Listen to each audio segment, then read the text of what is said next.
Order in the fantasy court. Order in the fantasy court. I hereby oversee the case of London versus Brian Thomas Jr. 2025.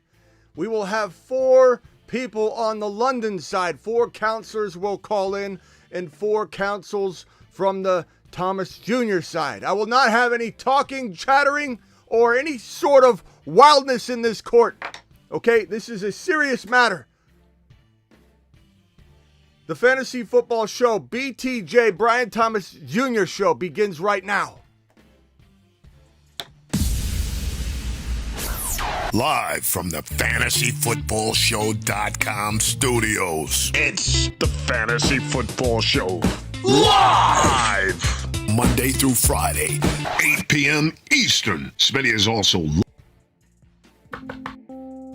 Mr. London, what seems to be the problem? I've been a little off. Can't seem to get things going, if you know what I mean. I think I have just the thing for you, Mr. London.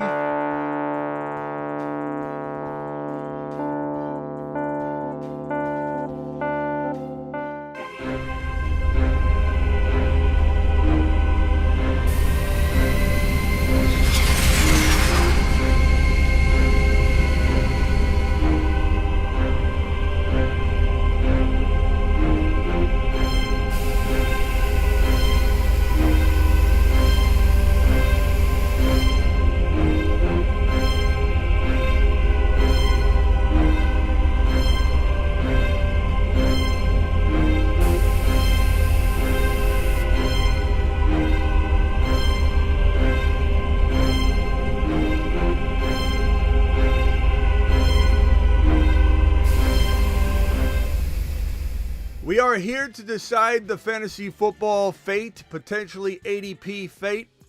Here, London on one side, BT on the other. I will not tolerate any chatter in the courtroom. I will open up the phone lines. I need 4 counsel attorneys for the London side, 4 for the BTJ side. Dial in, dial in, dial in. As soon as we have the phone line full, I will not be accepting any more phone calls, so don't even try. Call into the show. Call into the show. Dial in, dial in, dial in. 8 people will be on the phone line only. And I will be making sure to take names. Theo, you are live. What side are you on, pal? I'm on side. Okay, speak up, son. You speak up and address the court properly. Theo's on the BTJ side. Okay, Theo, hang tight. We need 3 more counsel for the BTJ side. We need 2 more for the London. Dial in, dial in, dial in. I will let you know if we decide to go a little light. Maybe I'll go 2 or 3. We'll have to see. Let's go with Travis Rowe. Travis, welcome to the live stream. You are live. What side are you on, pal? What side are you on, Travis? London. London Gold. Okay, London is Travis. We've got a 510 caller on the line. What is your name? Where are you calling from? And what side are you defending today, son? David. From? California. And what side are you defending? We're defending BTJ. BTJ, you were on Team Travis. Okay, so David, hang tight. You will be his second hand counsel. No, I'm London. I'm sorry. Okay, David, you'll be with Theo. Okay, David with Theo. We need another caller. Maybe we'll just do 2 on each side. BTJ. Okay, we need 1 more. Let's do 1 more caller. 1 more caller for the London side. I may add other counsel if this case becomes complicated and we have evidence that we need further diving into. We need 1 more London caller, 1 more London counsel. If you want to defend London's name, you come in and you come in strong, or you don't come at all. Do you understand me? London, dial in, dial in, dial in. Call into the show. Call into the show. This is going to be quite the case, I'll tell you right now. It's going to get a little hot and heavy up in here. Just for anybody that's just joining us, let me not to sway the case at all. This is completely unbiased. This might have something, some sort of pull or effect, but you know, whatever. Mr. London, what seems to be the problem? I've been a little off. Can't seem to get things going, if you know what I mean. I think I have just the thing for you, Mr. London.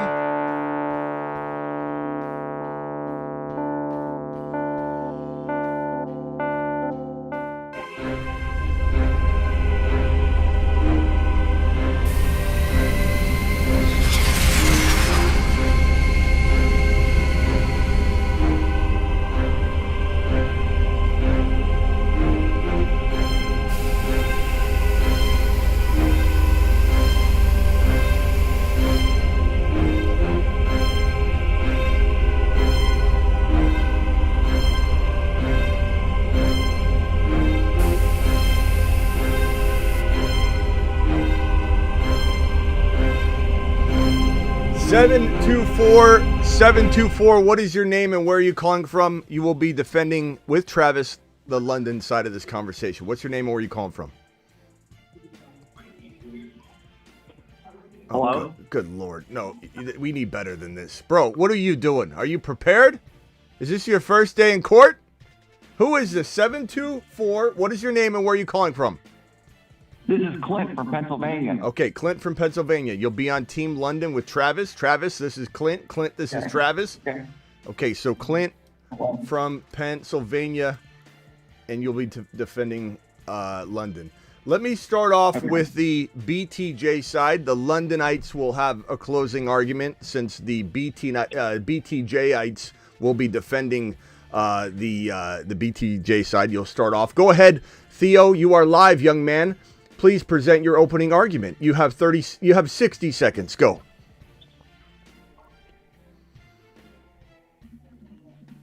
Oh God. Jeez. Hello. Theo, you're out of here. Okay. Theo, Sorry. Theo, you're done. You're done. I was Theo, on you're mute. done. I You're was done. being- It doesn't matter. You're gone. You're gone. being courteous. Rockout's gonna take your place. You aren't prepared for court. You're out of here. Okay. Damn it. Rockout, you are live. You are now replacing Theo. Theo was not prepared. Rockout, you are good to go. Rockout, please begin your opening argument. I'll restart the clock.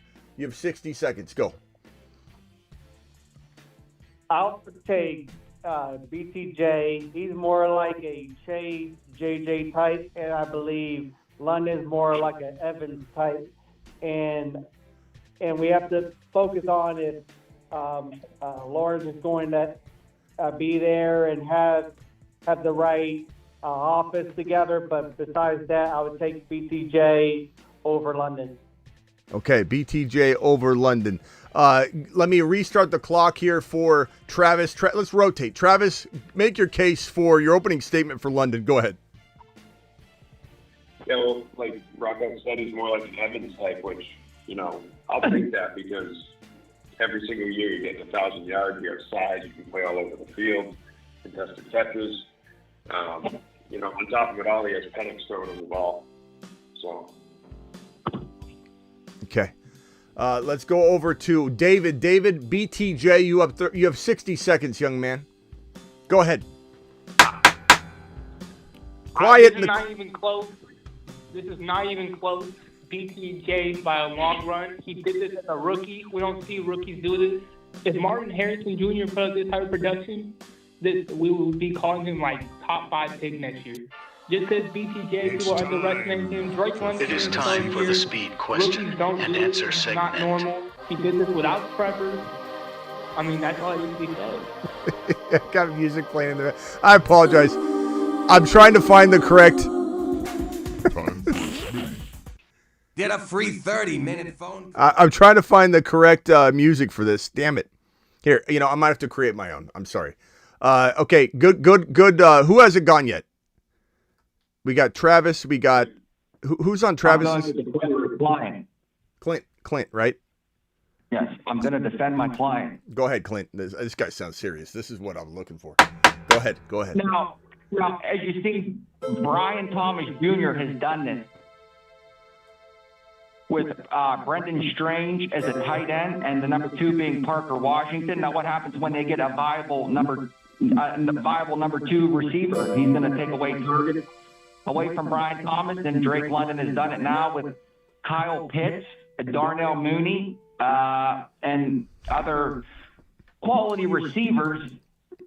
And Brian Thomas Jr. has not had a solid number 2. He eats up all the targets. And who are you going to throw to? Brendan Strange, Parker Washington. Clint, you're supposed to be arguing.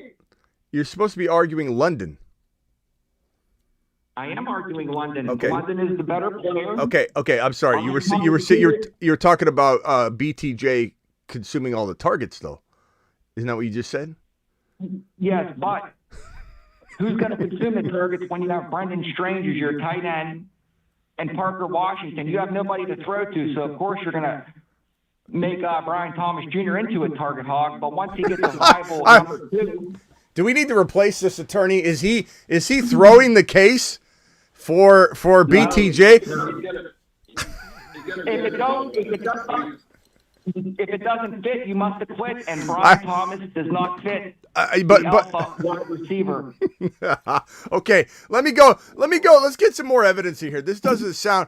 It sounds a little bit like I don't have anything to go on here. At the end of the day, I feel like everybody's just saying, "I like him. He's really good. He's a tall man. He's a tall man." Let's go back to Travis. Travis, go ahead. You've got 30 seconds. You're fighting in favor of your client, Drake London. Go ahead. Yeah. So if you look at what he's done, his first 2 years, he really had shoddy quarterback play and still put up really good numbers for that, all things considered. And like Clint was trying to say, you saw this year, even with other good receivers and good pass catching options around him, London was really successful. And BTJ hasn't had consistent pass catchers around him. So that's what he was trying to argue, was that he's been the guy to get all the targets. What happens when there's someone else to throw to? There won't be as much for BTJ. Overruled. Consistency. All right, let me go at each of you council members. Rockout, I'm going to ask you a question. Rockout is on the side of BTJ. Rockout, do you feel more confident in Trevor Lawrence than you do Michael Penix Jr.? I'm just curious if the surrounding environment, in your opinion, is favoring your client BTJ, because what I've seen out of Penix Jr. is a well-rounded quarterback that provides his newfound best friend Drake London a bunch of targets, and to the consumption level of what Neighbors has been seeing, of what other wide receivers like Puka Nacua has been retaining and absorbing up over in LAR.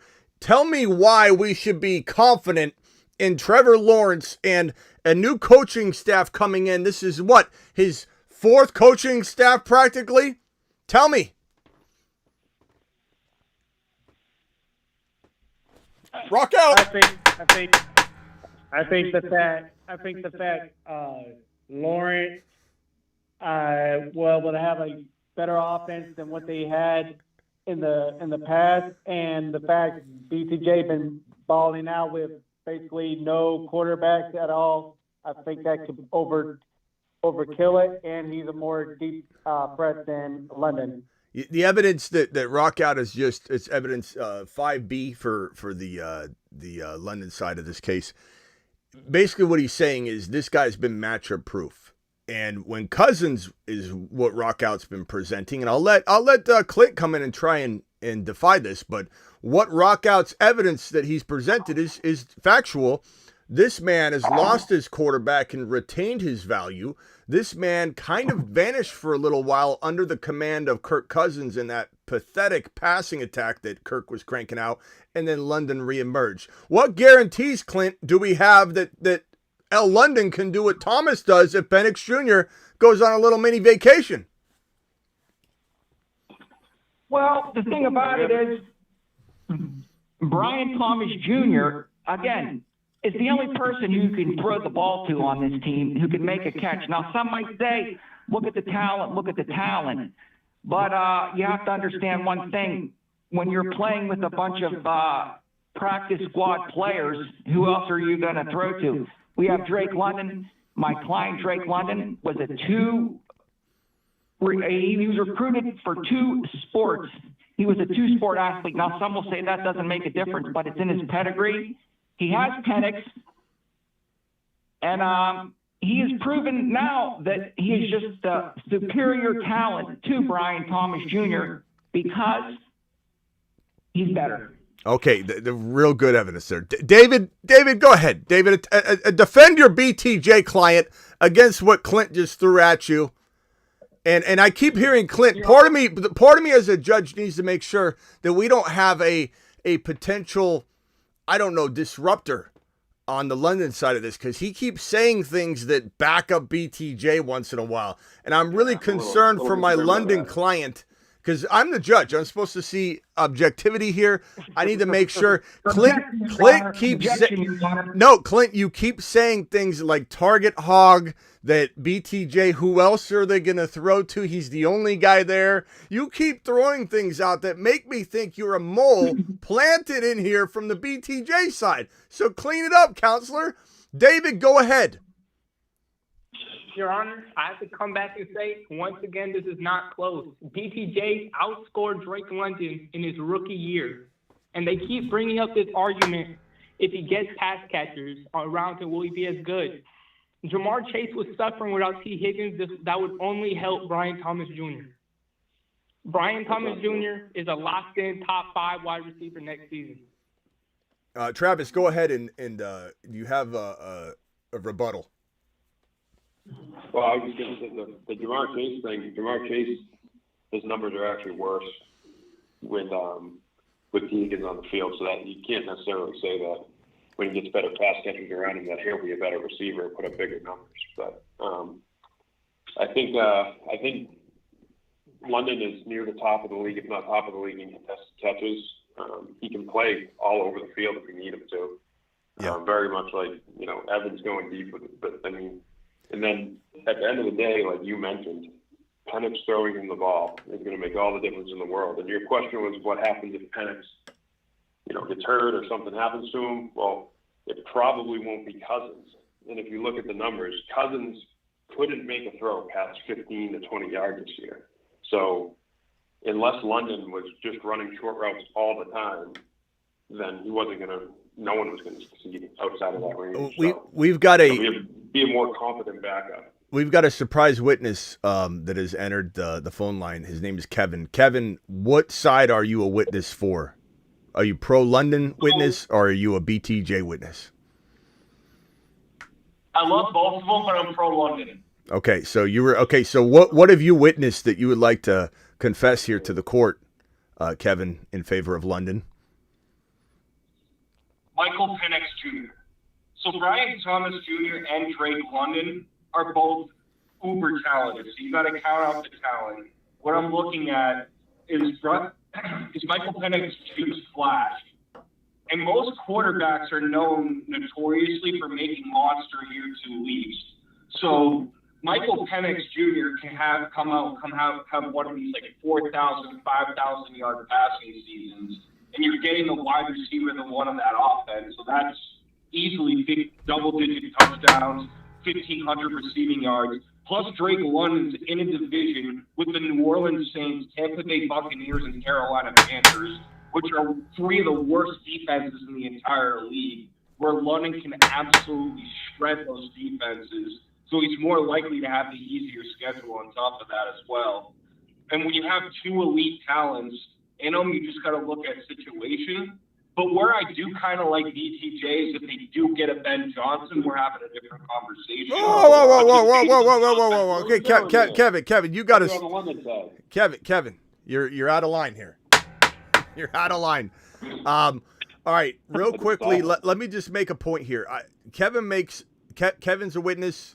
He's a witness protection right now for a reason, because he flip-flops a little bit. People are upset at him, but they're looking for him. But essentially what he makes a very valid point here. London is in a high-octane offense with beautiful matchups, twice a year. And he also has more volume. The offense, we all can say under Penix Jr. is blossoming and exploding. does anyone truly believe that Brian Thomas Jr. Brian Thomas Jr. is mistaking the other case I got later this afternoon. Brian Thomas Jr., does anybody believe that his offense will be anything close to London's offense? We got a new coaching staff coming in, but is it even possible? Maybe they draft Genty. Maybe they do enhance this thing. Maybe Ben Johnson, as Kevin tried to taint this case and make it a mistrial, almost did. If let's say Ben Johnson does come over and they draft Genty and Trevor Lawrence gets fixed, maybe that's all that needs to happen. But right now, the fast and hard rule that your boy always tries to recite and preach is that if all things are equal, and even in some cases when they're slightly not even in favor of the player on the higher octane offense, it is better to have players that play on amazing teams that matriculate the football down the field so that they can get in scoring range. And Drake London probably has the better situation long-term, no matter how we twist this up, and he's most certainly got the better situation for the next couple years. Now, a Penix Jr. injury could take all that out of play in an instant, but it's a strong case, and it does make Your Honor, myself, lean in the direction of London. So the BTJ guys got some work to do. I'm going to lean over to Rock Out real quickly. Rock Out, do you have anything that's going to sway this court into thinking that a lesser offense with right now a much lesser quarterback with no they're headless at the coaching position right now, so we don't know, it could be good or bad, and you've got Trevor Lawrence switching coaching staffs and maybe offenses yet another time? This guy is on his fourth or fifth offense with his fourth or fifth coaching staff. I mean, what is it? Is it third or fourth? He had Urban Meyer. Okay, so this will be his fourth, right? Yeah. Urban Meyer, Peterson. Yeah. So this will be. So he's moving on to his third coaching staff, and maybe third offense. And I like Trevor Lawrence. I still do. I think he's a good player. But there's a lot to be desired here. Rock Out, you got an uphill battle here. Your Honor is already influenced. Let's say he got a guy like Ben Johnson. Can he not have a season like Darnold? And with BTJ, he's only one play away to make your week. He's one only play one away. Sorry. And if they get one more wide receiver weapon, that'll help him out like a Chase Higgins type of deal. David, you got anything else to add on the BTJ side to try and swing this back in the other direction? Because it's not looking good, pal. To add to the Chase T. Higgins argument, I did the math. It actually did help Jamar Chase. He went from 21 points a game to 24.3 when T. Higgins was in. And to add, overall, the points per game, 24.7 to 21. That's more.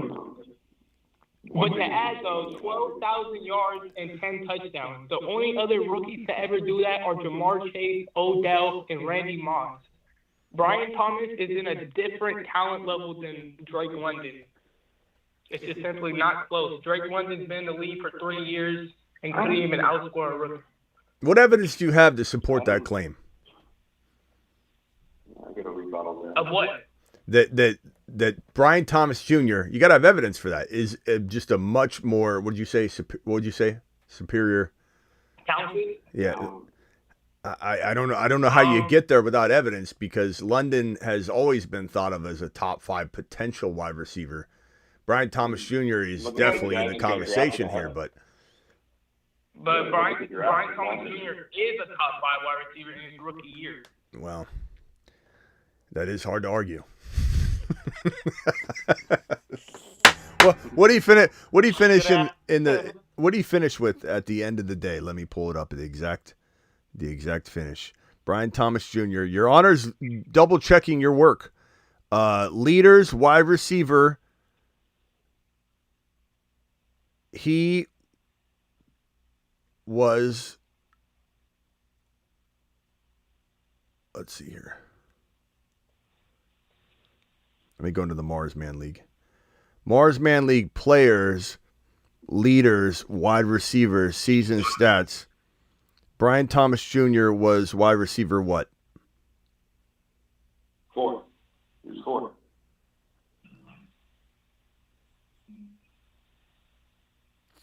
Why is he not showing Your up? Honor, there's no cap on my rep. You have to switch it, Smitty. Switch where it says season staff. It's probably set on ADP right now. Oh yeah. They flip it Hold on. Yeah, damn it. Come on. Season He had a stats. rebuttal on that. So. Yeah, to 4. Wow. 4. He finished 4. But He finished they're playing 4. behind all the time. He finished 4. Without a running back like Beasley. You know, I knew he was like 6'7", but that's unbelievable at the end of the day. Now, that's through 17 weeks, and he did have a 103-11 catch game with a lot of other guys kind of out of play. So it's a little bit potentially deceived. That's kind of why I was surprised. I think it's probably safe to put him more around 5, 6, 7.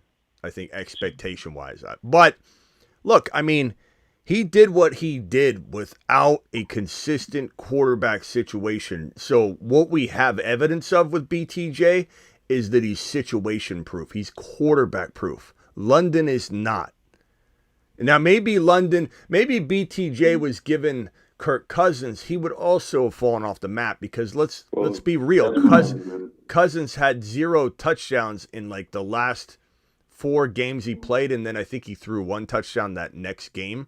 So 1 touchdown in 5 games, very little yardage, lots of interceptions. There's no way Thomas Jr. can pull touchdowns and yards out of his rear end.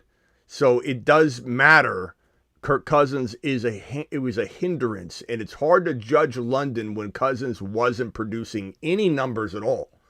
So in a way, I believe that the case can be made that this man outscored this man already as a rookie with a rotational QB situation. This man, Brian Thomas Jr., was a top 5 wide receiver this year, no matter which way you spin it. And he's just getting going. He hasn't matured. He doesn't even know his own strength and spatial awareness yet. And he's probably going to get a better coaching situation. Trevor Lawrence is a very attractive quarterback to come in and coach because everyone knows he's got talent. This is a nice situation. The only thing I would say here is, do I believe that Thomas Jr. is the better, superior physical talent? The answer is yes. I do think Thomas Jr., one of the fastest wide receivers really in the league right now already. I mean, there are faster wide receivers, but he's definitely one of the fastest wide receivers. He was the fastest wide receiver in his draft class. He's got a lot to learn, and that's great considering he finished as wide receiver 4 through week 18. So the upside's there for him to get better. The only thing I would say here that makes this kind of an inconclusive case and kind of a mistrial at this point, I'll tell you, be honest with you, I'm leaning mistrial. The reason I'm leaning mistrial is because we haven't seen this man play with Penix Jr. for a whole year. And what we just saw in week 18 is something of the likes of Joe Burrow, Jamar Chase overfeeding connection. And the fact that these numbers. Go ahead. Go ahead, Travis. I was going to say I don't know if those numbers count week 18 either, because it says London had 1,084 yards on the season, but I think he had 1,200. So Travis is submitting a request to have the records looked at for accuracy, saying that London didn't finish 11. That London may. Can we add Travis? Well, can you for the fantasy season, but I don't think these numbers are counting this past week for the entire year. So I guess it depends on what you want to look at. Yeah, because it says London had 1,084 receiving yards on the sleeper app. You know how he had 1,271. Okay. All right, hold on. You know how in the court you have hold on. Order in the court. My bailiff would like to speak. Denny, my bailiff, go ahead, Denny. Smitty, are they disrespecting you then? No. Bailiff would come out. Bailiff. Custody of 1,000 sons. I'm in a bad mood. I love that he got fired. Maybe he blew it up Okay, I'm sorry. What? Denny, what? Maybe he blew it up. let me ask my bailiff. Bailiff, what are you weighing right now? You've heard the people arguing London versus Brian Thomas Jr., Brian Thomas Jr. versus London. Some of the arguments have been that Brian Thomas Jr. finished number 4 overall this year for all wide receivers, Denny. Number 4, and he had a quarterback of garbage, a carousel all year, and he still finished number 4 in fantasy football. London looks fantastic with Penix Jr. Yeah. What Can we talk about something else? No, we're in the middle of a court session.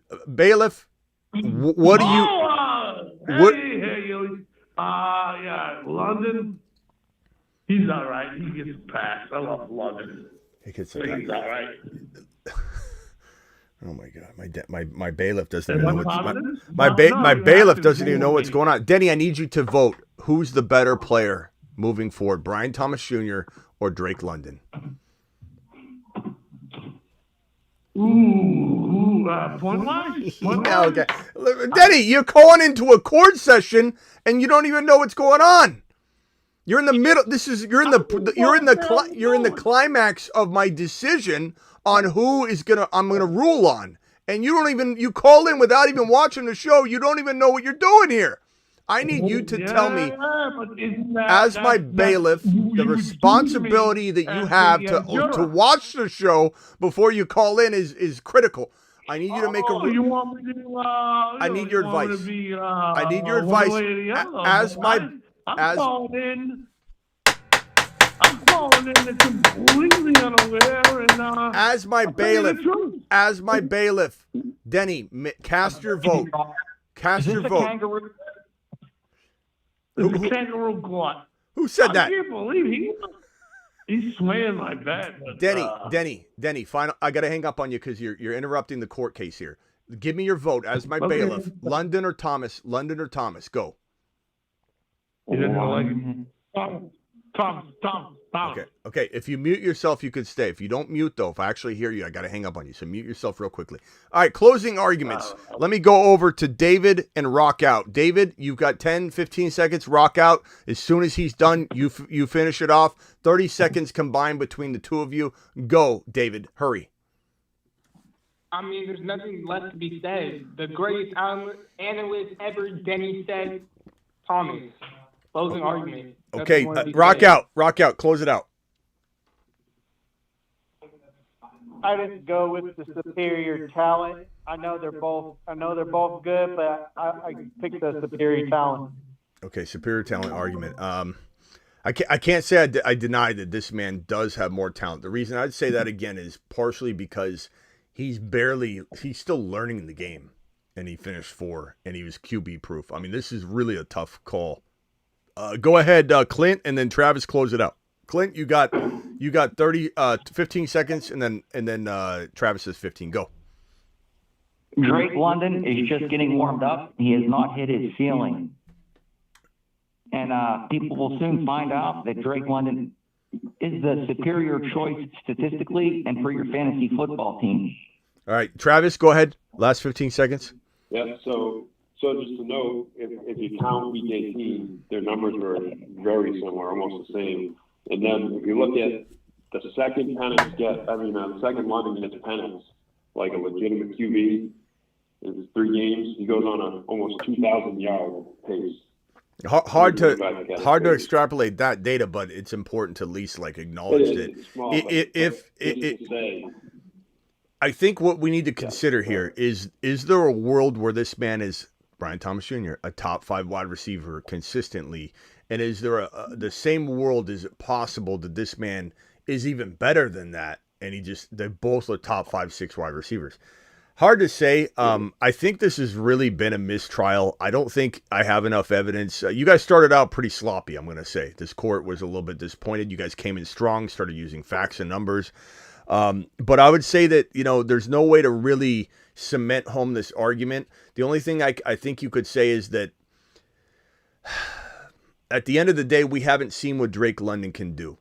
And I think it's hard to pigeonhole him into his previous year's numbers because he's never been given the opportunity. And not only did his offense struggle, they didn't produce numbers enough. He did have some big moments, and then he kind of vanished, and Kirk Cousins didn't even drop touchdowns. So how are we going to judge London for his environment? But the bottom line is, we've seen this guy produce no matter what. I think it would be reckless to cast a judgment right now. I think I'm leaning in the direction of Brian Thomas Jr. I really am. The arguments have been sound, and the fact that this man is just getting going and he's probably going to see an improved environment, it makes it really hard not to go Brian Thomas Jr.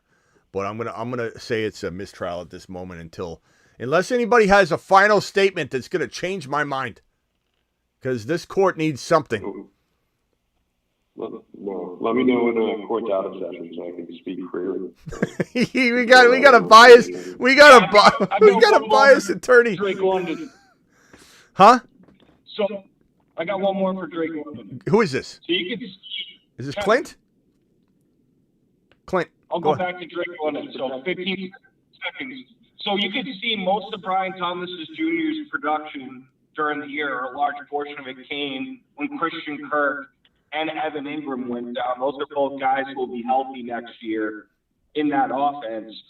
And then with Drake London, that's the other thing, is we just haven't seen what he's able to do. But I agree with the mistrial, because we don't know what Brian Thomas Jr.'s environment is going to look like with the new coach. So that's why I see a mistrial making sense too. Yeah. Kevin, our expert witness. Kevin, do you have anything you want to add here before you sway me? Did you witness it? Yeah. Oh, that was Kevin. Okay. Honestly, on draft day, we would just want to keep it simple. Good players on good offenses. Yeah, that's what makes me want to lean London so badly, though, because you think about the opportunities he should get now. It's going to look a lot like it looked in Week 18. It's going to be oversaturation of target share.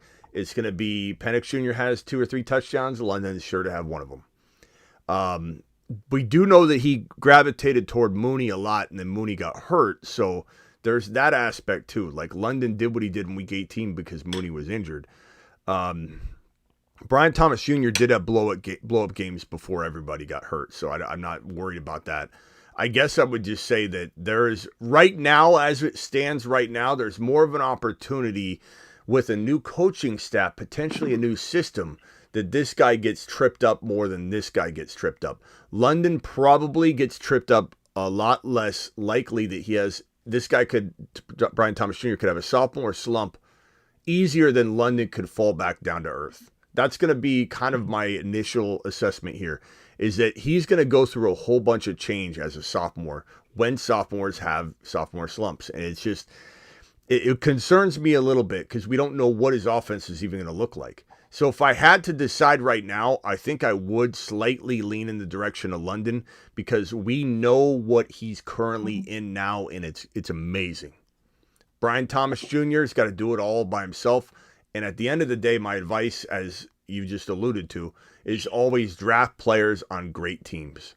And that's probably numero uno for me in terms of, like, when things are close, or even if they're not, and in this case, even if Brian Thomas is a little bit better athlete, let's say, I lean slightly London because of that offensive argument.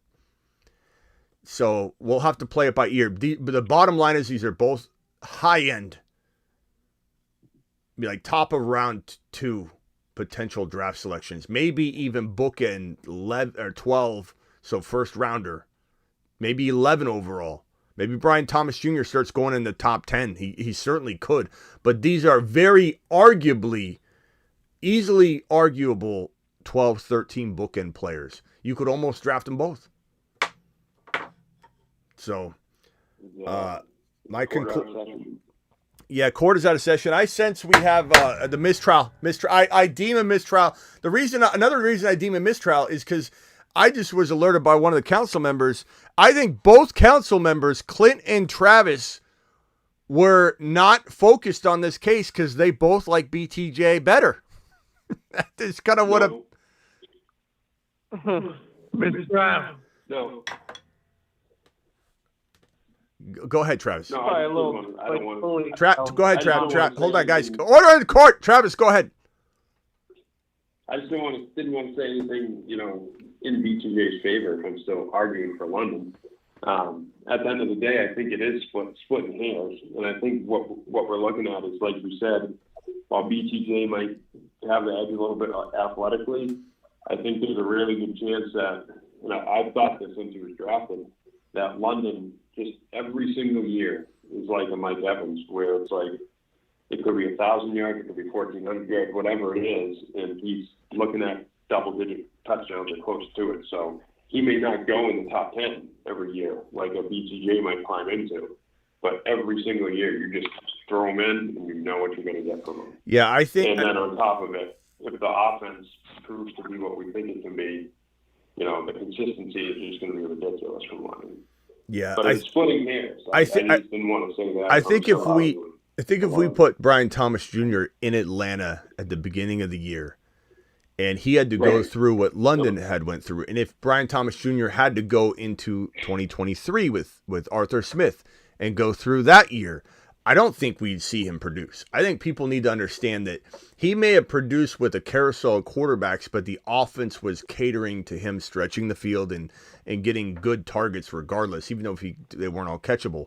London was trapped in a non-producing environment, which this guy, again, Brian Thomas Jr., can't pull touchdowns and yards out of his rear end. London couldn't do anything about it. So in a way, London's still a very young player. Ziggy, how old is Drake London?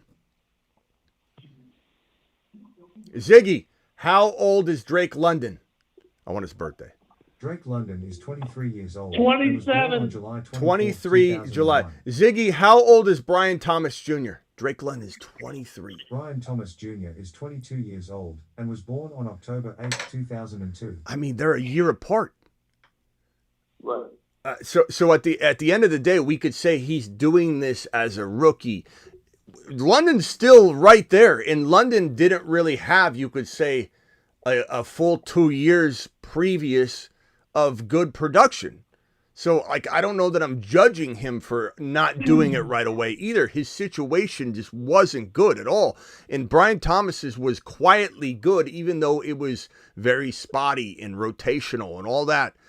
I just think that there's a chance that this is going to be a battle for the offseason. And I think we need to redo this case. We'll come back stronger. We could have everybody prepare for it a little bit better. And I think we really, really have a tough debate on our hands because we just don't have enough on each side to say one is better than the other. They're both absolutely top 12, 13, 14 overall players. It's crazy. All right, boys, I'm going to let you off the phone line. Final thoughts, rock out. Go ahead. Yeah, honestly, I think they're both good, but I think it's a little too early to tell. Yeah. All right, rock out. Appreciate you. Call back tonight. We'll probably be live again tonight. Clint, final thoughts, Clint. Well, to be honest, they're both very good talents. I mean, you really can't go wrong with either one. We should be happy that we have this first and second year talent in the league. It is very good to have.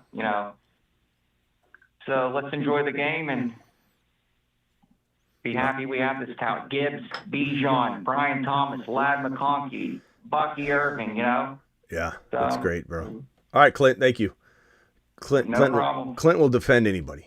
You need someone to defend you. Call Clint up. He'll definitely do pro bono work for you. All right, Clint, thank you. Let's go over to David. David, final thoughts. Thank you, David. Absolutely object. Order in the court. Kevin, final thoughts. Kevin, thank you for being a witness. You no longer have witness protection. You're on your own. Go ahead. Speak freely. By the way, I just wanted to say this one more time. Chase Brown, thank you, Kevin. Appreciate you spending this talk 2025. Let's go. Later, bro. All right, Denny, final thoughts, Denny. Okay, everyone that you've been talking about all day, those two guys are non-essential. They will have no bearings whatsoever next year. And then I'm going to go ahead and say Oh, I think maybe my boy got fired.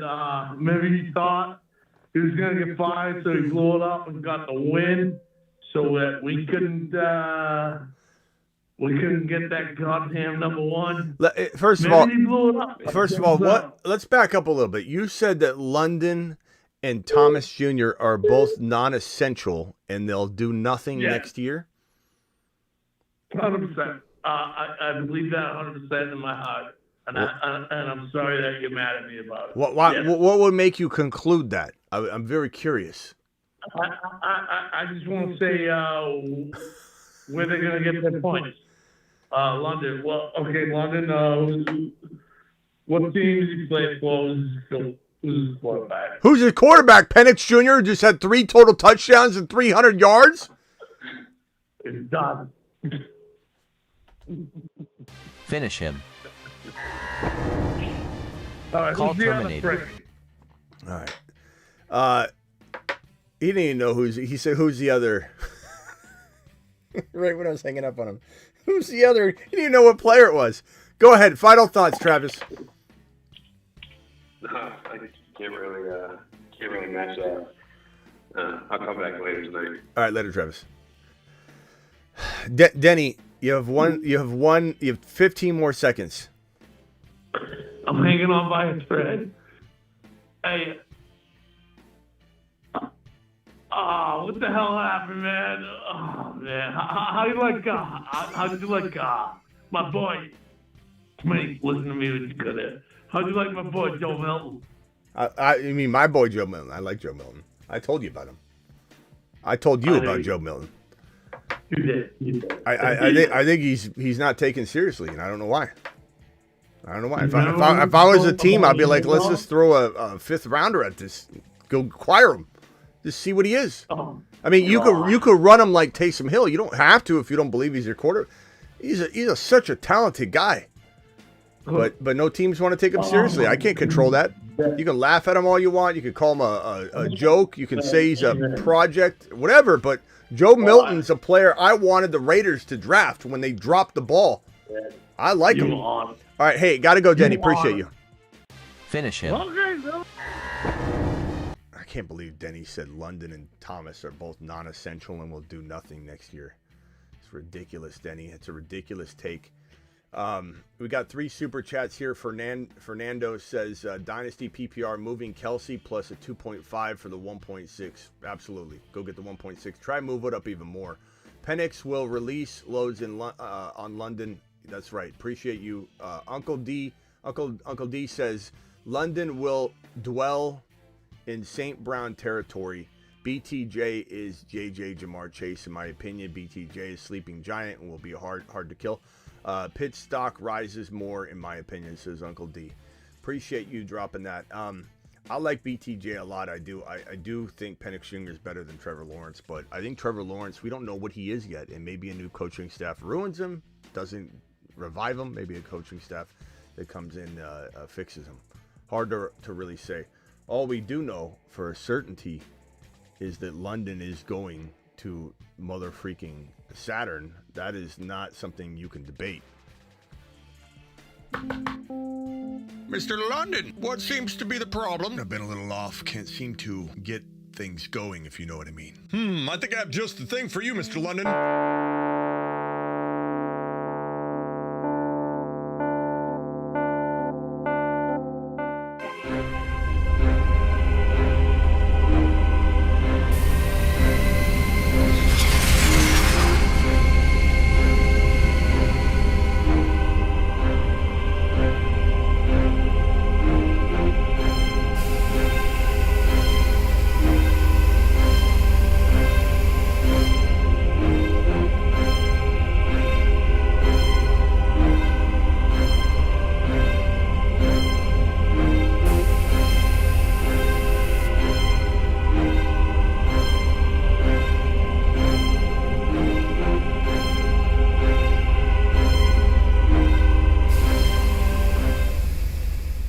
So that's that.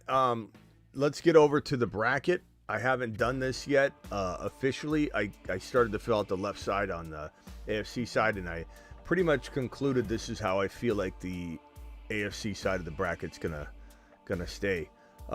As far as the NFC, I'm gonna do it live right now in front of everybody. I've got the Rams advancing over the Vikings because I don't feel like the Vikings appear to be in the same situation as they were in when they started to climb into this amazing record they have, and I just think Darnold looked rattled, and Darnold has got a lot of pressure on him right now that feels like it's getting to him. And we've always wondered if Darnold was going to return, not to Pumpkin State, but return to like a good quarterback, but just, look like Brock Purdy. We knew Brock Purdy was going to kind of fumble around and not necessarily be electric all the time if things weren't perfect and pristine. I feel like if Darnold went anywhere else, he wouldn't really be what everybody thinks he'll be. But I do admit that I didn't see him becoming as good as he became in Minnesota, in this offense, with these wide receivers. It's worked out beautifully up until right now. And I know the Rams are not in the best condition right now. I just think that the Rams have more talent. And at the end of the day, or not more talent, more well-roundedness, I guess you could say, offensively. I mean, JJ and Addison are unreal, okay? But they got to have a quarterback producing at a high level in order to get the ball. And so Puka Nacua, Stafford can be on his game any moment. McVay's one of the best coaches. It's both great coaching. I just lean toward the weapons, the well-roundedness that the Rams bring to the table. I don't know that they win multiple games, but I think the Rams do win this game. It's a very close call, though. Very, very close call. The Eagles, I believe, will beat the Green Bay Packers. Anything can happen. I'm not saying that is an impossible win for Green Bay. The Philly very much feels like a team that could 100% just absolutely just screw it. Like, I do not like Sirianni overall. I think he's done a pretty good job this year considering, but he's the kind of guy that could absolutely punt a game at any moment and make horrible decisions. So I'm slightly leaning toward this Philly thing being a near lock to me, but anything can happen. Philly's been unbelievable as long as they run the ball. Like, it's going to be a good outcome, I think. And the defense is solid, more than solid, amazing. Like, so this is a good team. This is a good team that I feel like Sirianni or Jalen Hurts or whatever you think could possibly be a problem or a wrench thrown into the situation, the rest of the team is so good it just kind of carries the team to a point. When you get further down the bracket, it's going to become more of you can't make any mistakes, whereas in this situation the Eagles will, I think, float to the top. As far as this next game, this is the tough one. You got Detroit is locked in to that 1 seed on a bye. So it comes down to the 6-3 team matchup, Washington at Tampa. I'm torn. My heart wants to say both, because you guys know how much I love Bucky. I love Mike Evans. I think Baker's playing like a dog. Love the way he's playing.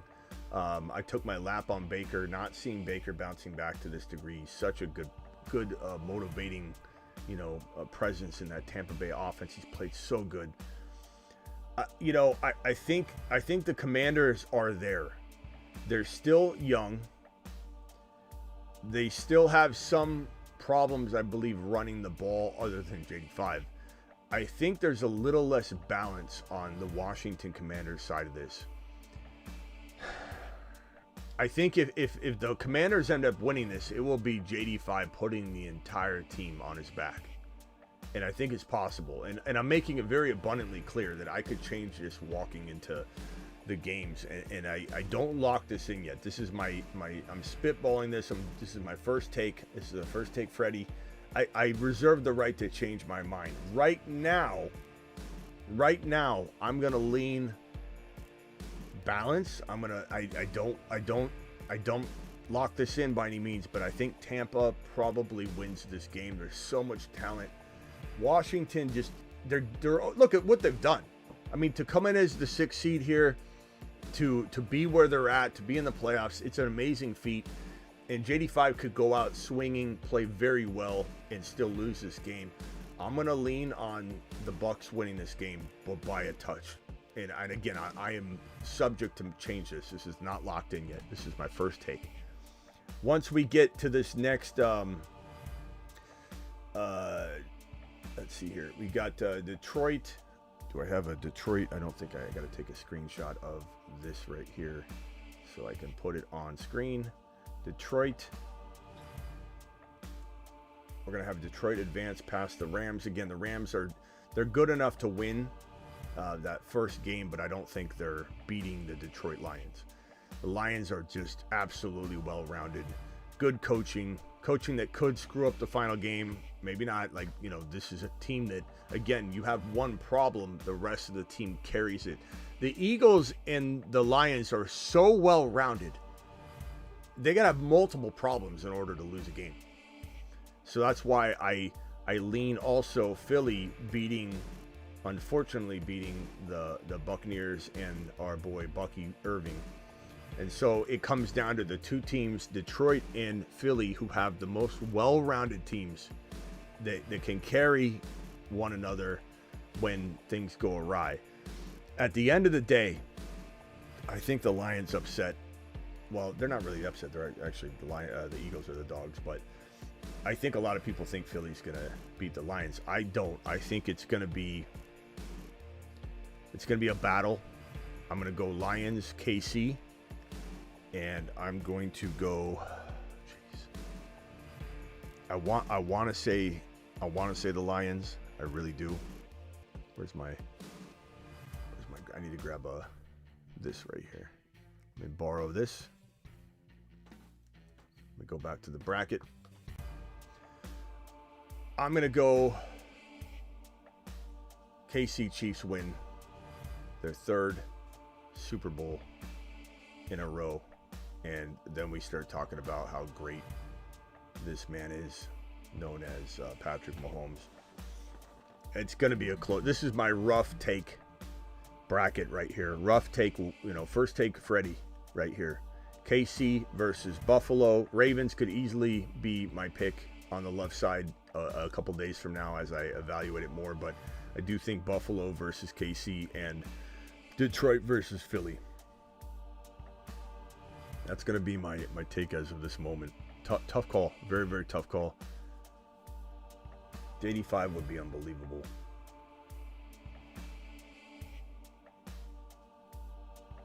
Lions don't make the Super Bowl. It's a big disappointment, says Travis, if they don't. Yeah, Chiefs are just they're going to be hard to beat. I mean, they're playing on a new level. If anybody thinks this is the near undefeated team that was struggling all year, it's not. They're different. They've got it all put together now. Getting back Hollywood Brown's going to be huge. Already is huge. I mean, it's just going to... If they didn't lose Rashee Rice, this wouldn't even be a debate at all. But I think that if Buffalo faces KC wins. If the Ravens advanced, I think there's a better shot that KC gets knocked out versus Baltimore than versus Buffalo. So matchup kind of depends on that too. But that's my first take anyway. Tyreek landing spot, I don't know. I mean, he doesn't just get to dictate that he gets traded either, though. They may say no. But I think, you have a couple places that make sense. Buffalo would make some sense, but I don't know that they would trade him. Going back to KC, it's something I think might be talked about at least. Washington, Green Bay would be intriguing. There's a lot of teams that the thing is, though, it's like he's got a big contract and he might be washed. Maybe, maybe not. So it's hard to say that a team's even going to entertain this. Yeah.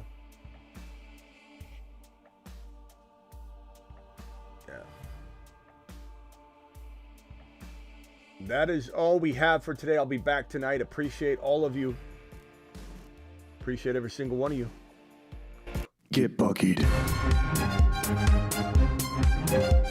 Buckied. Buckied. Oh, Bucky. Yeah.